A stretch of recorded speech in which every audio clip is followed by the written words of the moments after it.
Oke, assalamualaikum warahmatullahi wabarakatuh. Saya akan melanjutkan kembali materinya di part yang kedua dari risk and return. Kali ini kita akan membicarakan tentang portofolio. Apa itu portfolio? Portfolio atau portofolio adalah kombinasi dua atau lebih investasi. Jika sebelumnya kita mencari risiko dan tingkat pengembalian dari aset tunggal atau dari uh, satu project, kali ini kita akan melihat gimana kalau project tersebut dikombinasikan atau asetnya dikombinasikan. Contoh portofolio Bambang terdiri dari saham Telkom, saham Indosat, dan saham Indofood. Sebelumnya kita akan membahas tentang saham Indofood dan saham Wings. Nah, kalau sekarang kedua-duanya dipegang, misalnya Indofood dan Wings dipegang oleh seseorang. Nah, tujuannya ini kenapa sih dilakukan seperti itu? Ini untuk meminimumkan risiko. Dan cara ini disebut dengan diversifikasi. Artinya ketika memegang dua aset itu akan lebih menguntungkan ketimbang hanya memegang satu aset investasi. Sebagai gambaran, jika terjadi kerugian pada satu aset tertentu, maka jika dana kita kita menginvestasikan keseluruhan dana kita pada aset tersebut, maka secara keseluruhan dana kita tersebut mengalami atau terdampak terhadap risiko yang terjadi tersebut.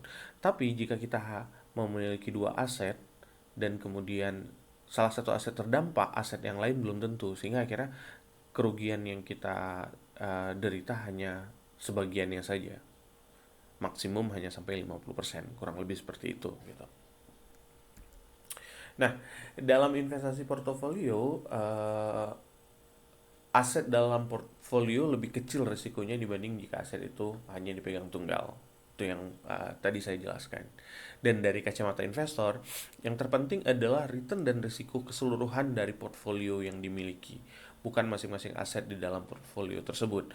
Jadi kalau misalnya dalam satu keranjang itu ada terdiri dari banyak aset, atau misalnya investasi yang dilakukan itu membeli banyak saham, yang di yang dipentingkan adalah bagaimana korelasi di dalam keranjang itu, bagaimana korelasi keseluruhan saham itu menghasilkan keuntungan bagi investor, bukan return dan risiko masing-masing dari saham yang ada di dalam portfolio.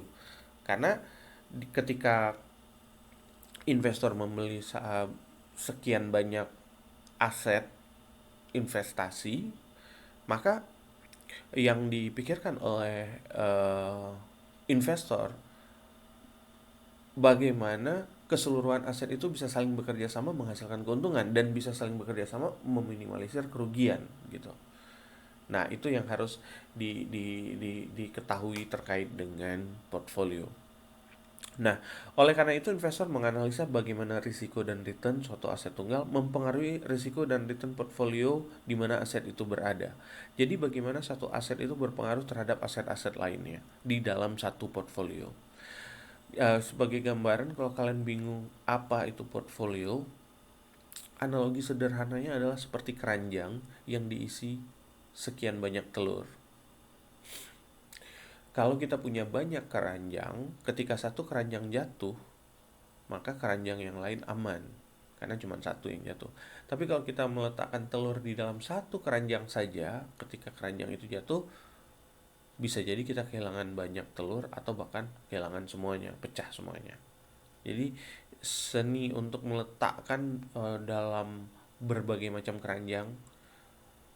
Begitu juga dengan investasi, artinya kita mampu untuk menggabungkan beberapa kantong investasi, tidak hanya satu tempat tapi beberapa, dan kombinasi dari aset-aset investasi tersebut bisa menghasilkan tingkat keuntungan yang memadai dengan tingkat risiko yang juga berimbang, sehingga akhirnya risiko bisa dikendalikan.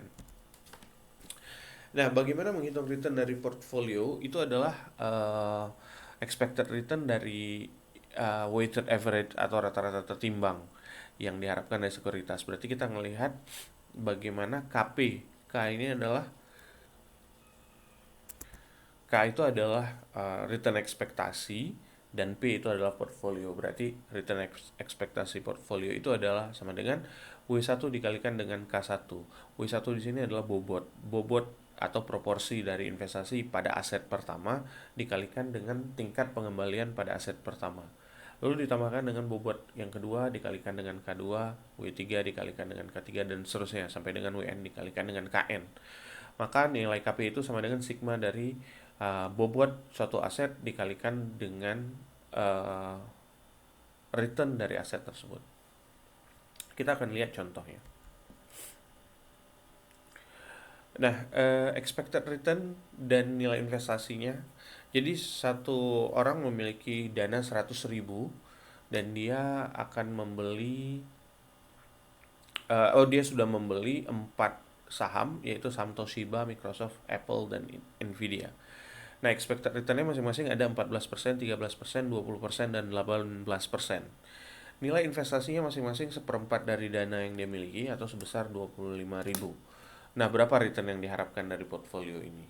Langsung saja gampang, W1 dikalikan dengan K1, W2 dikalikan dengan K2. Berarti 0,14 dikalikan dengan 25.000 atau 0,25 ya. Dari mana 0,25 ini saya akan jelaskan. Sederhananya kita jumlahkan saja. Ini adalah berarti jika ditotalkan ini nilainya adalah 100.000. Oke. Ya kan? Nah, kalau misalnya proporsi yang pertama itu adalah sama dengan 25.000 per 100.000 sama dengan 0,25. Ini dari mana 0,25? Nah, karena kebetulan soalnya sama, semuanya jadi 0,25, 0,25, 0,25. Nah, 0,25 kali 14 kali 0,14 ini yang kali yang pertama, lalu ini dikalikan juga, ini dikalikan juga, dan ini dikalikan. Hasilnya adalah 16,25%. Jadi gampang sekali untuk mencarinya, tinggal kita mengalihkan saja, lalu kemudian nanti dijumlahkan nilainya, kita akan tahu. Jadi jika kita bisa gambarkan juga, sebenarnya ini karena ini ada tanda kurung ya seperti ini. Kenapa harus ada kurung? Supaya jangan kebingungan nanti ketika mencarinya. Yang harus dicari terlebih dahulu adalah perkalian yang ada di dalam tanda kurung ini, baru kemudian nanti ditambahkan. Jadi dicari dulu perkaliannya, baru kemudian ditambahkan. Sebenarnya ini operasi matematika biasa. Oke, didapatkan hasilnya 16,25%. 16,25% ini adalah return keseluruhan dari portofolio ini. Berarti kalau ada yang mendapatkan 14% ini kan dia lebih rendah dari return portfolionya, namun ada yang mendapatkan 20 dan 18% yang artinya lebih tinggi daripada return portfolio. Dan ini saling menutupi satu sama lain gitu. Ya, saling menutupi satu sama lain. Seandainya kita menghabiskan 100.000 ini untuk seandainya kita menghabiskan 100.000 ini untuk seluruh dana pada Apple, sama Apple, bisa kan? Bisa kita menghabiskan 100.000, berarti ya proporsinya berarti 1 atau ya 1 dikalikan dengan 0,2, berarti kita dapatkan 20%. 20% dari 100.000 itu kita dapatkan keuntungan. Hanya saja jika terjadi masalah nantinya, kita akan kehilangan keseluruhannya. Beda kalau misalnya kita membelinya dalam portfolio, kita membelinya hanya 25.000 saja. Apabila terjadi masalah pada Apple, kita hanya kehilangan 25.000. 75.000 nya masih selamat. Meskipun ini menawarkan 20%, tapi ingat, high risk, high return. Sekali lagi saya ulang. Ketika ada return yang tinggi, maka akan dibarengi dengan resiko yang tinggi juga.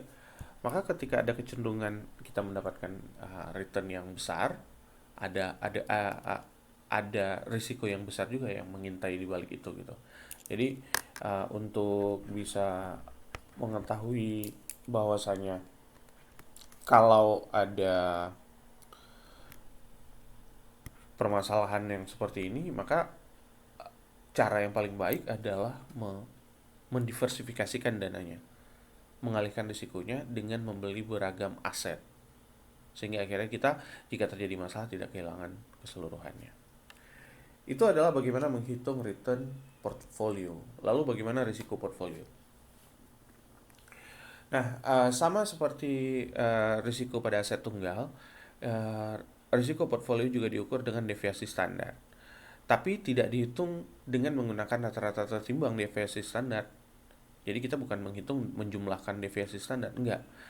Karena apabila kita menggunakan itu berarti kita mengabaikan korelasi antara sekuritas yang ada di dalam portfolio. Nah, korelasi ini seperti apa? Nah, terkadang misalnya satu aset A itu memiliki korelasi dengan aset B. Sebagai contoh, ini adalah perusahaan eh, katakanlah di sini perusahaan makanan, ya food in FNB ya, ya food and beverage. Nah, di sini adalah perusahaan misalnya pertanian. Kenapa food and beverage dan pertanian ini memiliki korelasi? Karena komposisi komposisi makanan yang dihasilkan itu berasal dari hasil pertanian, hasil pertanian. Nah, apabila terjadi resiko pada perusahaan pertanian, maka sedikit banyaknya ini akan memberikan dampak kepada perusahaan makanan dan minuman. Contohnya kurang lebih seperti itu gitu. Nah, aset-aset yang lainnya juga seperti itu gitu. Atau proyek-proyek lainnya juga ada, juga mungkin terjadi seperti itu ketika ada satu proyek yang dilakukan itu memiliki kaitan dengan proyek lainnya. Sehingga akhirnya kalau ada proyek tersebut terkena risiko, maka proyek yang lain juga akan berimbas gitu. Nah, korelasi antar sekuritas tersebut yang mempengaruhi besarnya deviasi standar. Jadi, semakin tinggi korelasi satu aset dengan aset yang lain, maka risikonya akan semakin besar. Jadi, kalau semakin kecil korelasinya, maka risikonya akan semakin kecil. Nah, untuk mencari risiko mungkin saya tidak menjelaskan secara gamblang karena eh, sedikit sulit untuk perhitungannya, jadi saya abaikan saja. Kita tidak menghitung risikonya. Yang penting tahu saja dulu konsepnya bahwa yang diukur itu tetap juga standar deviasi atau penyimpangan. Namun yang diukur di sini adalah korelasi antar aset, bukan penjumlahan risiko antar aset. Karena ada perhitungan terhadap korelasi di sana. Nah, lalu bagaimana market and reversible risk? Bagaimana pasar dan risiko yang bisa dialihkan? Dalam kondisi tertentu, mengkombinasikan sekuritas dalam portfolio mengurangi risiko, tapi tidak menghilangkan risiko.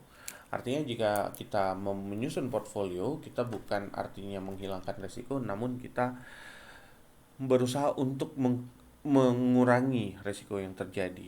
Nah, apa yang terjadi apabila kita memasukkan lebih dari 2 saham di dalam portfolio? Nah, ini adalah grafiknya. Jadi di sini ada risiko total pada garis titik-titik ini adalah batas di mana semua aset akan mengalami risiko. Semua aset akan mengalami risiko. Namun jika di atas garis titik-titik itu adalah pembagian risiko terhadap aset. Jadi kita bisa membagi risiko itu pada aset-aset lainnya dengan cara melakukan portfolio yang tepat dan memilih aset yang tepat. Gitu.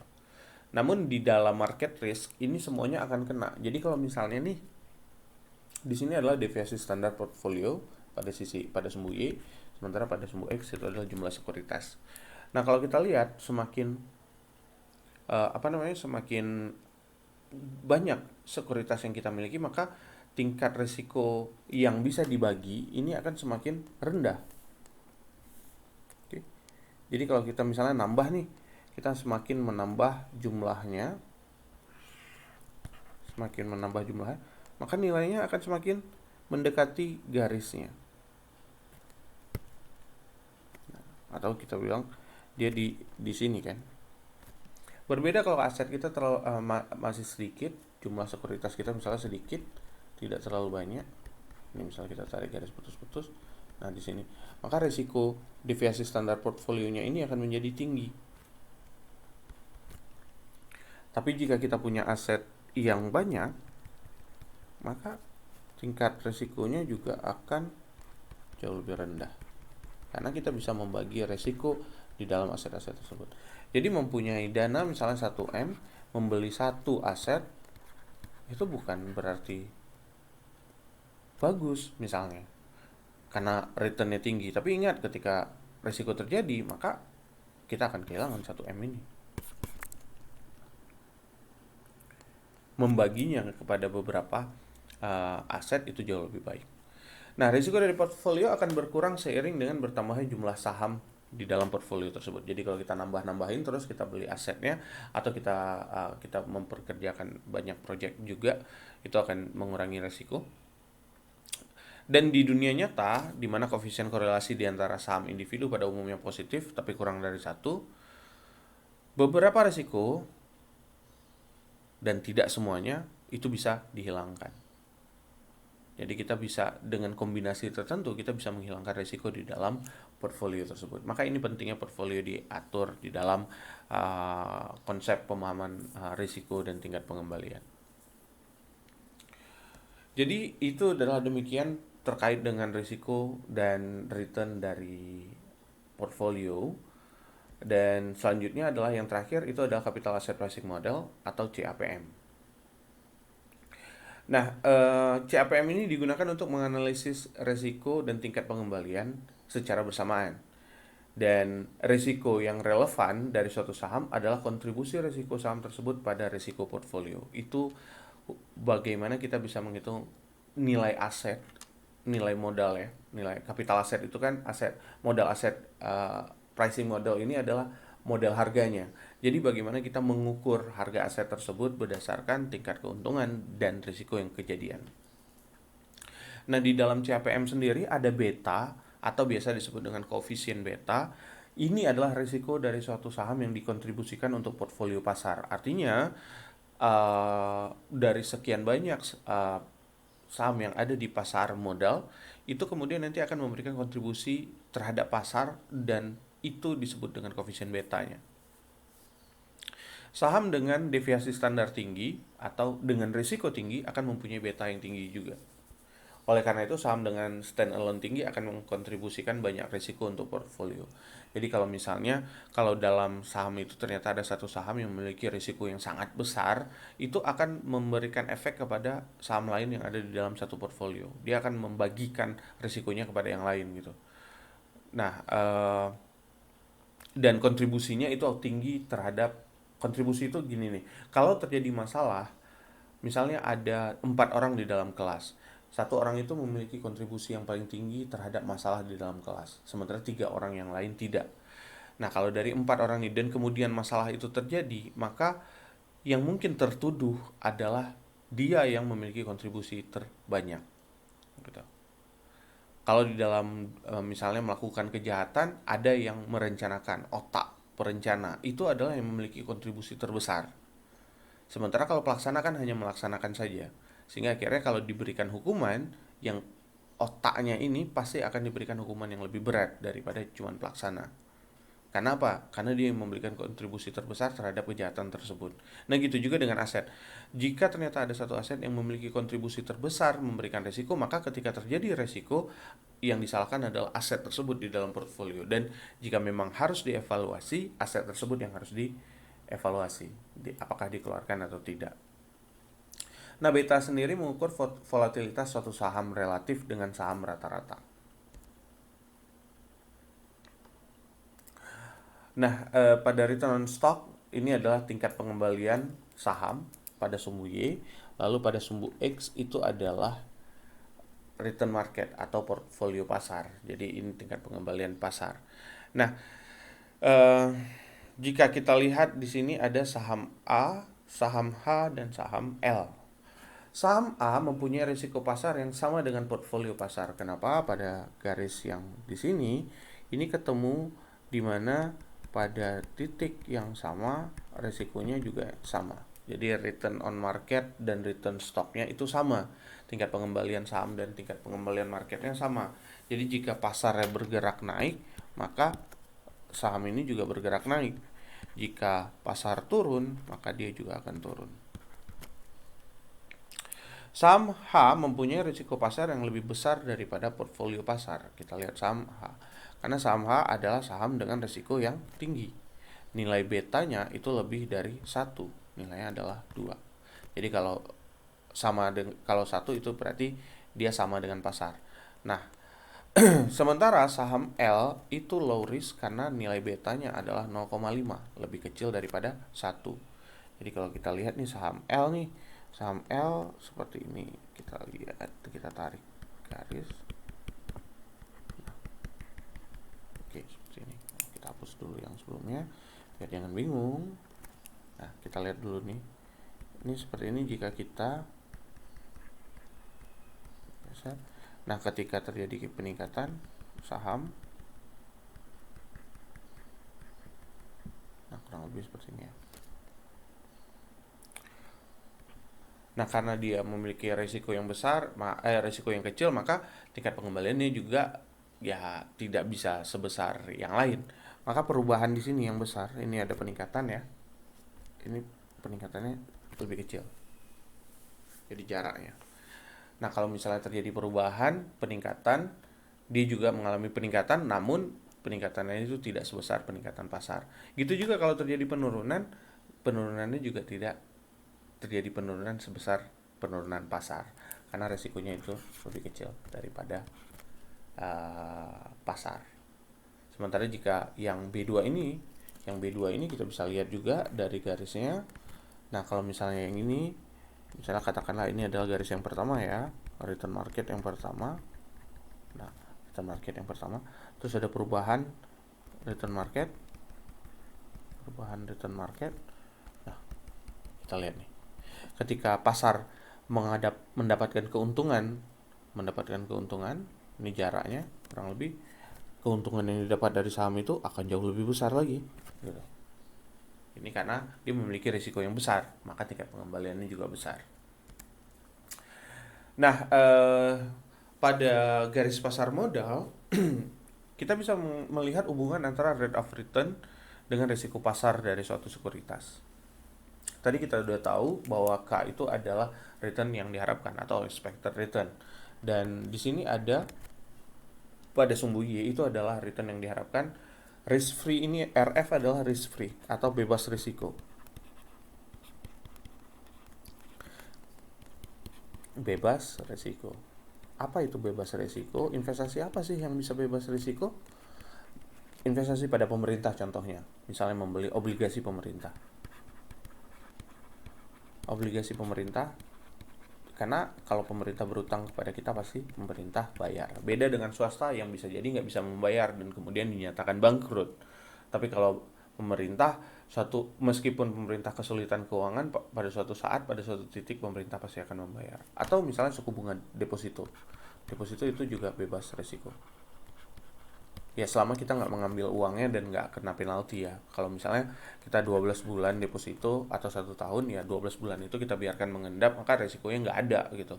Kehilangan akan digantikan oleh pihak banknya dan kita pasti akan mendapatkan keuntungan sebesar bunga depositonya. Nah, kurang lebih seperti itu ya, risk free itu bebas resiko. Nah, lalu ada nilai RPM atau risk premium. Risk premium ini market risk premium ini didapatkan dari mana sih? Jika kita jika kita mengkaryakan dana kita, waktu kita pada suatu kegiatan investasi, maka kita berhak atas tingkat pengembalian yang sepadan dengan hal itu gitu. Nah, di sini pada sumbu Y ada risiko pasar. Oke, ada risiko pasar. Nah, risiko pasarnya itu adalah nilai sama dengan 1 jika aset sama dengan, ya, risiko pasar sama dengan tingkat pengembalian pasar. Ini tingkat pengembalian yang diharapkan dari pasar, dan ini adalah nilai betanya atau risikonya. Nah, ketika terjadi penurunan menjadi 0,5, artinya pengurangan dari nilai beta. Nah, ini adalah karena di sini kan ada jarak, ini jaraknya seperti ini, sebesar ini. Sementara tingkat penurunan risiko itu risiko yang diterima itu akan jauh lebih kecil. Safe stock risk premium ini artinya apa? Jarak risiko. Karena kan ini adalah ini bunga bebas risiko, sementara yang ini di atas memiliki risiko ya. Di sini bebas risiko. Nah, ini adalah yang kita dapatkan dari ketika penurunan uh, nilai beta tersebut. Sementara jika awalnya 0,5 berubah menjadi 1 setara dengan risiko pasar, maka untuk tingkat investasi yang setara dengan pasar ada risiko pasar yang dihitung. Jaraknya sejauh ini juga. Yang ini. Ini adalah risiko yang akan selalu bergerak mengikuti tingkat pengembalian yang ada di pasar. Dan di sini kita bisa menunjukkan bagaimana tingkat pengembalian yang diharapkan oleh investor terkait dengan risiko yang ditanggung oleh investor setiap kali terjadi peningkatan risiko. Namun ini bukan perhitungan tiap aset, namun secara rata-rata dari aset. Untuk setiap kali terjadi peningkatan, maka ada risiko yang ada premi risiko atau ada premium risiko yang harus ditanggung oleh ada risiko yang harus ditanggung oleh investor, maka investor akan meminta pengembalian sebesar risiko tersebut ditambahkan keuntungan lainnya. Jadi batas minimum adalah sebesar premi risiko yang akan ditanggung oleh investor.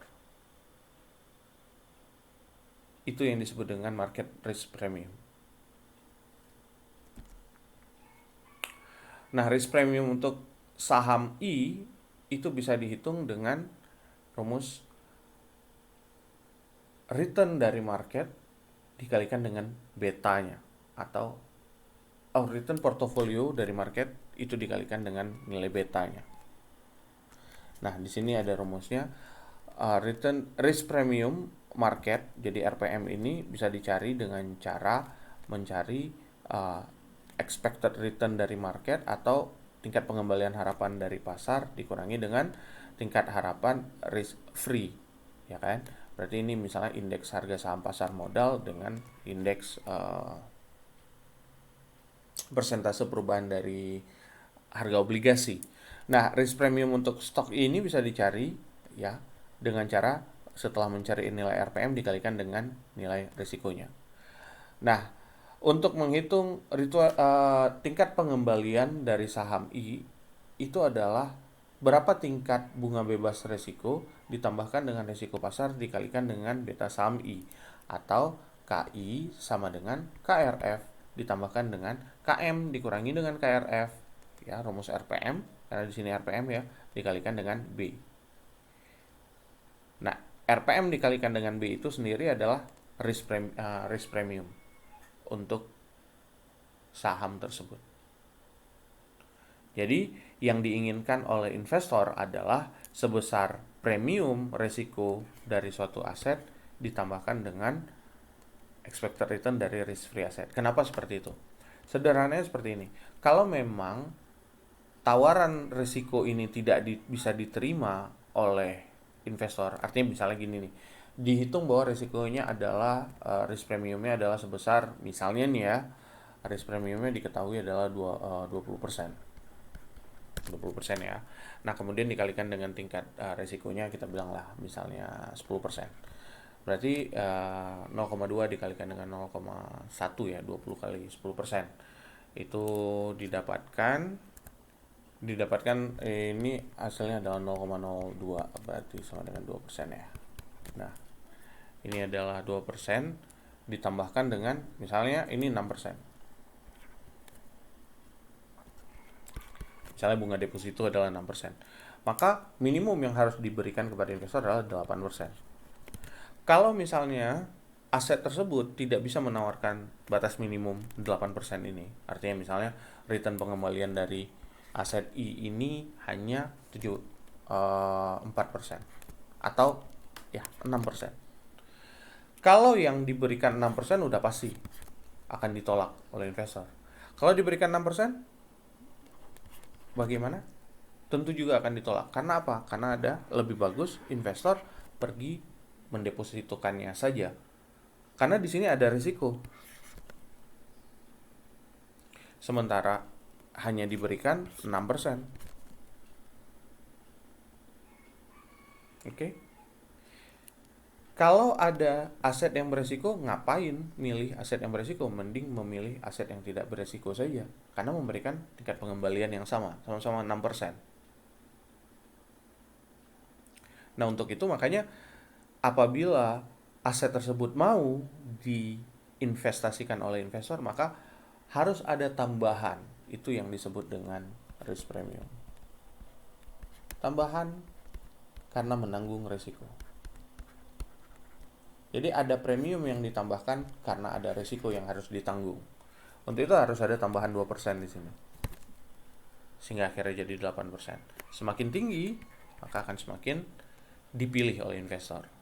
Jadi kalau ada tawaran lain yang mungkin memberikan, katakanlah dengan dana yang sama, dengan tingkat risiko yang sama, itu diberikan misalnya 4%, berarti totalnya sama dengan 10% kan, misalnya di sini 4, ya 6 tambah 4 berarti 10%. 10%, nah maka ini investor akan memilih itu gitu. Jadi semakin besar beta suatu sekuritas, maka semakin besar risiko pasarnya. Dan semakin besar pula return yang diinginkan oleh investor. Jadi sekali lagi, jika nilai beta ini semakin besar, maka akan mempengaruhi perhitungannya, akan mempengaruhi perhitungan risk premium, dan akan mempengaruhi perhitungan risk premium untuk aset tersebut, dan pada akhirnya akan menyebabkan return yang dipilih oleh investor akan semakin besar, permintaannya akan semakin besar, expected returnnya. Demikian saja pemaparan saya pada hari ini. Mudah-mudahan ini bisa dipahami. Silahkan disimak lagi videonya. Nanti kita mungkin akan bisa diskusi. Lebih dan kurang saya mohon maaf. Billahi taufiq wal hidayah. Assalamualaikum warahmatullahi wabarakatuh.